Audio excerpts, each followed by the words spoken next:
All right, hello and welcome. So today I will be walking you through how to use two different technology-based tools and resources that will help your students. And what I'm going to be basing that off of today is the Universal Design for Learning Guidelines. And as a little tip or a heads up, I might refer back to this as UDL guidelines or UDL in the future, just as a heads up for context. And what I'm going to specifically be looking at today is the designing multiple means of representation.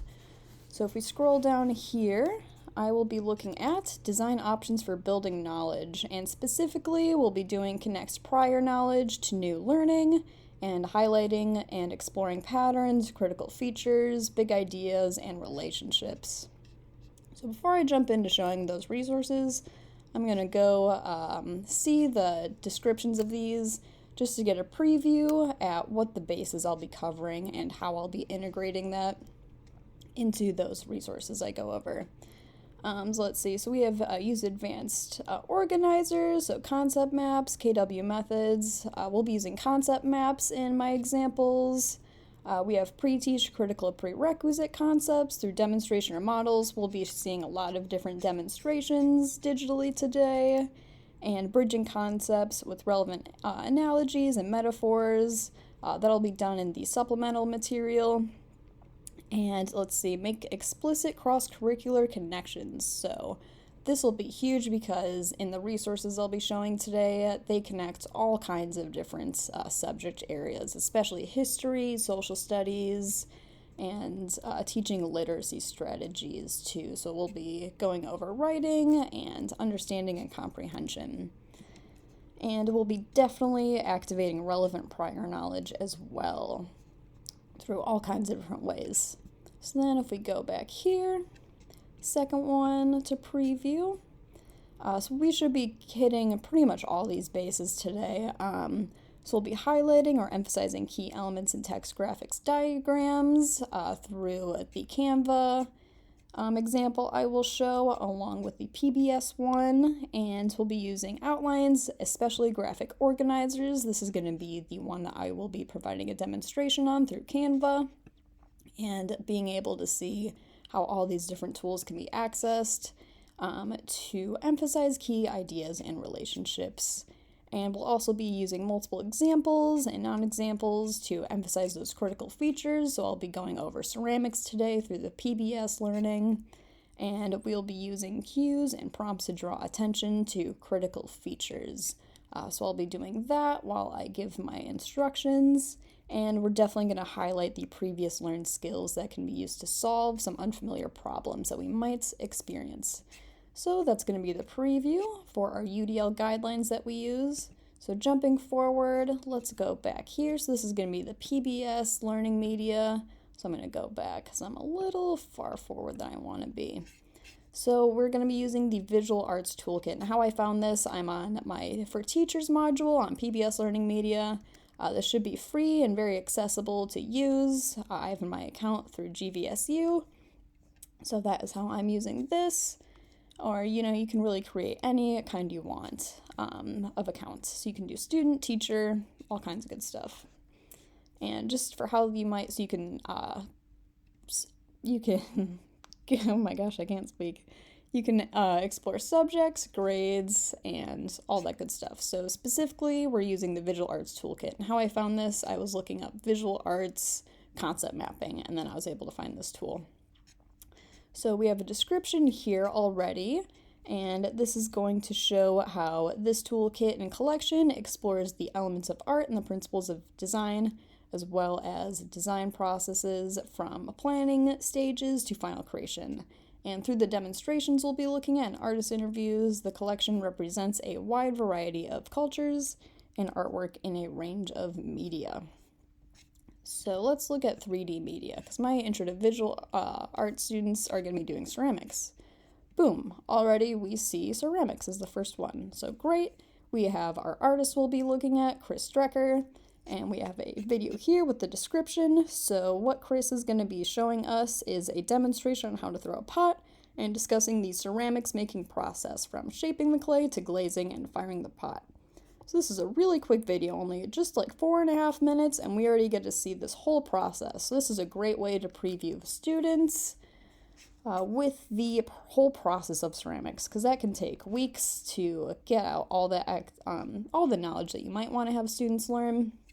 This is a great just preview for it, and they can refer back to this if they ever get confused or just want to see the rundown. And we have some background readings. We have an essay that connects history. So we have ceramic pottery has early origins in China and Japan dating back to 10,000 BC.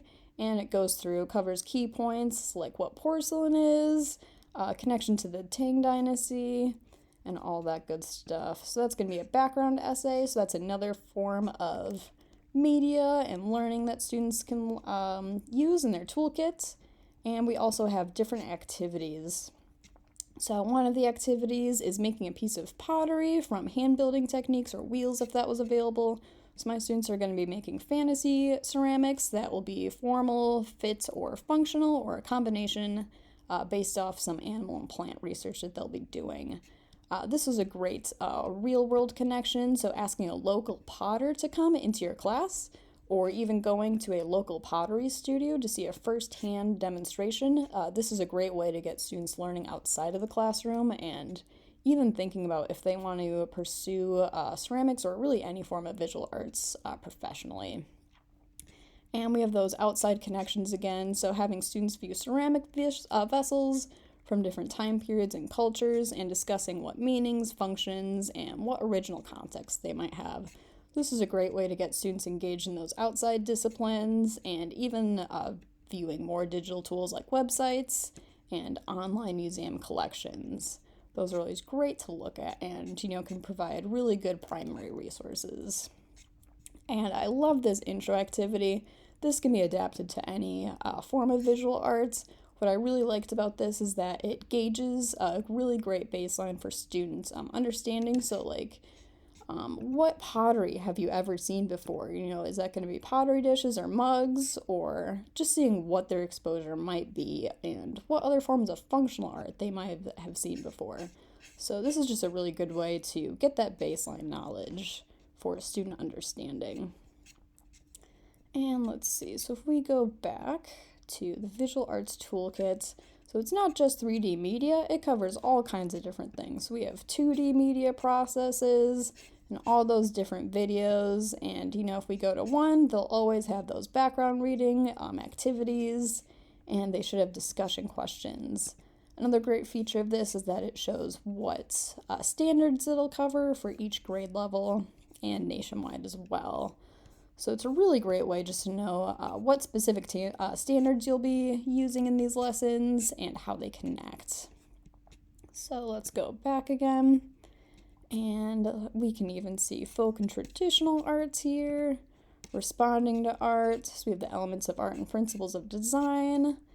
And let's see, visual arts and culture. So this is already just a whole section just for sharing with students with those outside disciplines, making those connections specifically back to art. Another really important part of this toolkit I really liked was how accessible it was for sharing. So I could share this to Google Classroom, or I could even send out an email to students if I wanted to do that, or set a reminder, or whatever really works best. But I would want to share this to my Google Classroom to have my students be able to view it. And if needed, I could always email it to them.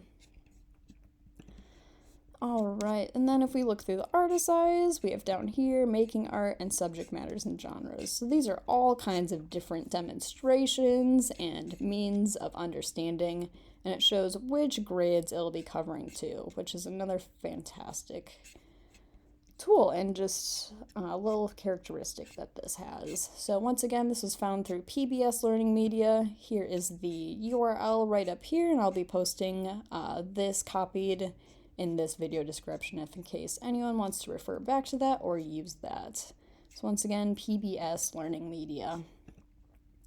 Alrighty, so then the second tool, I wanted to adapt the Frayer Organizer. So this was taken from the Smithsonian Museum website, just as a heads up, and which is a great tool and online learning, especially in person. But I wanted to make this more interactive, so we're going to be using Canva today. And I love Canva because it's more interactive and has all kinds of different ways for how you can use it, especially for education. So already we can see how we can make online graphic organizers. So if I were to look this up, I can go to Google. I'm going to look up Canva. Here we go, Canva Visual Suite for everyone. So I'm going to click down here. And this is all kinds of different ways, whiteboard, presentations, education, websites, social media, flashcards. The possibilities are really almost endless in here. So we're going to create a design, and I'm going to look up graphic organizer. So if I want to do a graphic organizer, it'll pull up here, and it'll show me all kinds of different templates that I can use for planning. So if I was doing this for my ceramic project, I'm going to go back here, and I'm going to exit out, and then here's where I can really start to customize it and make it my own. So if I even wanted to change the colors, I could do that. I'm going to keep it just like this for now, because this looks really good to me, and I like those colors. And then here's where I can start customizing this and start to put in all the key information that I want to include in this. So let's see, I could take this, put this up here. My big idea I'm going to be exploring is fantasy through that ceramics project. I can bump up my big idea, and I can make these smaller if I need, or change them. But, oops, I'm going to do Control Z to get that back.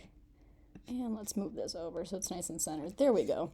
Then through here, I could start to really put in all my information. So I might list the animal species I'm researching here. I might do a plant species, and maybe what theme I want to, or what form, fit, or function I'm going to be emphasizing in my sculpture. Then right down here, this is where I could start to either put in sketches of my design. That is going to be a requirement for my students, is having sketches and the different hybrid ideas they can come up for combining these animals or plants or a combination. So this is just a quick way of using one of the tools in Canva. But it doesn't have to be a graphic organizer. That was just one of the specifics that I wanted to show. You can do, flashcards. These are great, like if you're studying for an exam, you can customize anything you want. So say that this is for elementary and they're learning just different colors and shapes. This is a great way to combine two different ones. You can do colors and shapes, all that good stuff. Or, you can adapt it for whichever learning grade you need. So this is going to be Canva once again. It should be free. There's going to be like a more advanced or premium account you can have, but it's not needed. You can have a complete free account. That's what I have.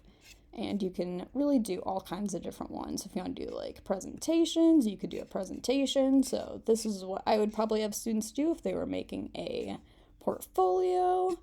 And they might even have specific portfolios available. So if you wanted to avoid just the whole presentation, there we go. We already see creative portfolios, and this is just looking already really professional.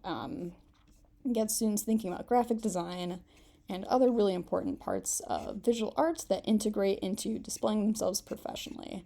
One of the biggest things I always do with my students is training them as professional artists. So this is a site that I use for my presentations, and I'm always really happy with the results. It's really professional, clean, and you can customize it the best you want. So if you see this little crown, that'll be for the professional or premium version, but there's still going to be available ones that you could do. So if I wanted to do like a portfolio design for Intro to Art, they could use this one or find another free one and start to customize it and put in the information that they needed.